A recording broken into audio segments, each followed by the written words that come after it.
Hello friends, स्वागत है आपका हमारे यूट्यूब चैनल एजुकेशनल Z01 पे। आज हम लोग जानेंगे हमारी पृथ्वी के अंदर जो चैप्टर हम लोगों ने पढ़ चुका है उसका आज हम लोग प्रश्न उत्तर करेंगे। चलिए वीडियो को स्टार्ट करते हैं।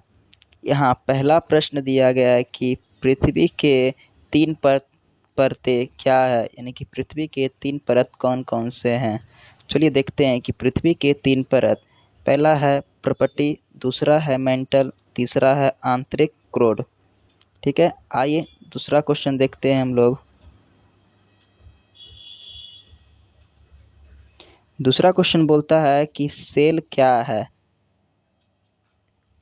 उत्तर, पृथ्वी की प्रपटी बनाने वाली खनिज पदार्थ के किसी भी प्राकृतिक पिंड को सेल कहते हैं। यानी कि पृथ्वी की जो ऊपर वाला लेयर होता है उसको बनाने वाली जितने भी खनिज पदार्थ होते हैं वो हम लोग को प्राकृतिक पिंड को हम लोग सेल कहते हैं, जो कि प्राकृतिक द्वारा बनाया जाता है।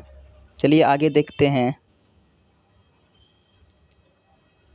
अब तीसरा बोलता है कि तीन प्रकार के सेलों के नाम लिखें।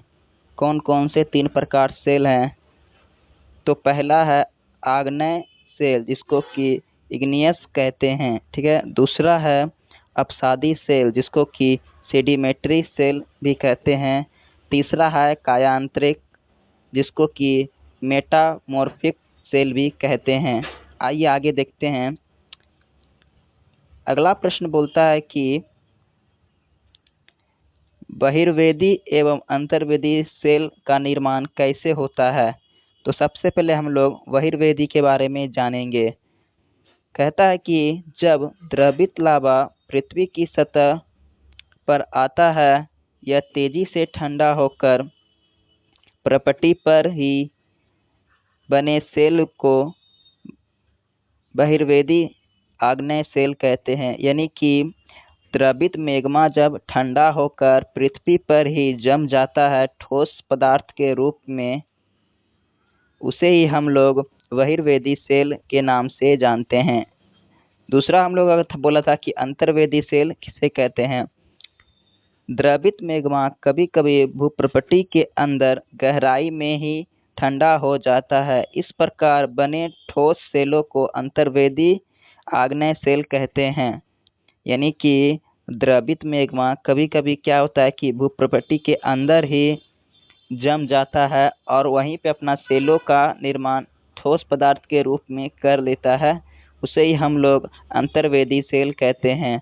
अगला क्वेश्चन है कि सेल चक्र से आप क्या समझते हैं।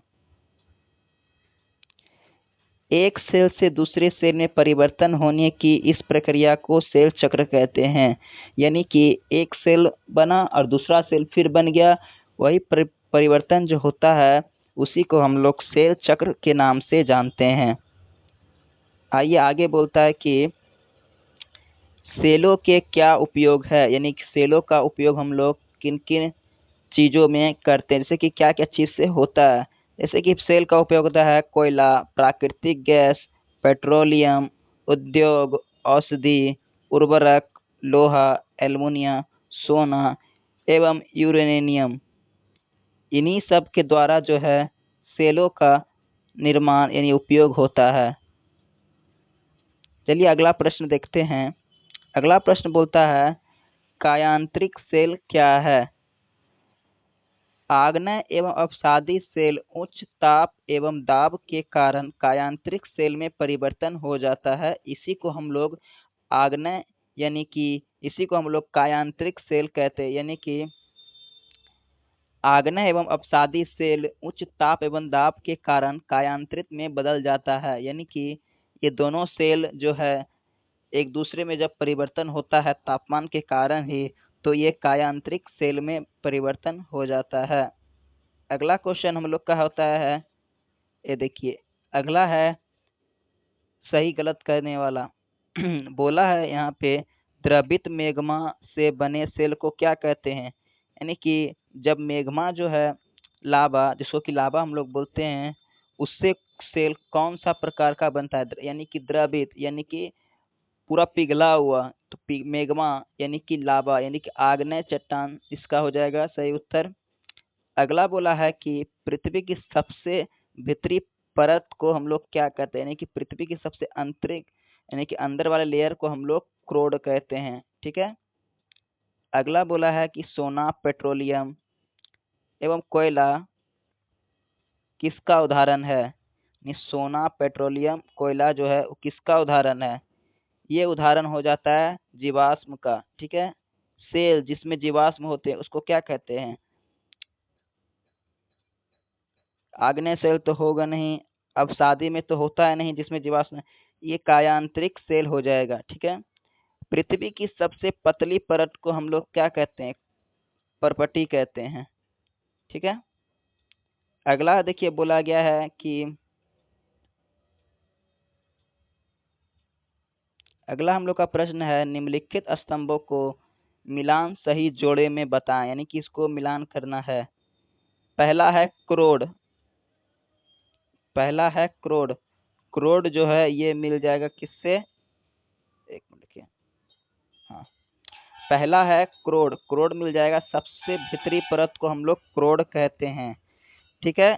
दूसरा है खनिज, ये खनिज जो है ये मिल जाएगा इससे चौथा नंबर में। इस बोलता है इसका एक निश्चित रासायनिक मिश्रण होता है, यानी खनिज जो है एक रासायनिक मिश्रण के द्वारा ही तैयार होता है। ठीक है। तीसरा है सेल, सेल यानी कि सड़क एवं इमारत बनाने के लिए उपयोग होता है। अगला है कि चिकनी मिट्टी, यहाँ पे देखिए यहाँ दिख नहीं रहा होगा आपको, लिख देते हैं हम कि चिकनी मिट्टी हम लोगों ने किससे मिलाया है। चिकनी मिट्टी जो है हम लोगों ने, एक मिनट,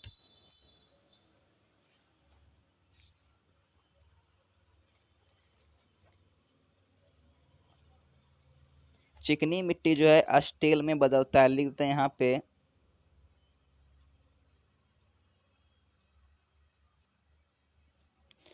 स्टील में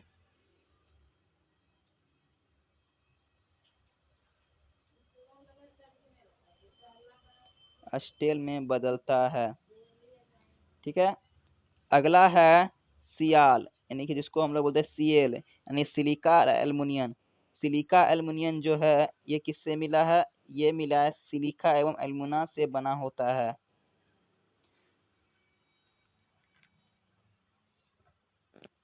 आज का प्रश्न बस इतना ही है। उम्मीद है कि ये वीडियो आपको अच्छा लगा होगा। अगला चैप्टर जो है हम लोग का तीसरा चैप्टर है। ठीक है। तीसरा चैप्टर में हम लोग हमारी बदलती पृथ्वी के बारे में पढ़ेंगे, ज्वालामुखी वगैरह हो गया, इस सब के बारे में हम लोग पढ़ेंगे।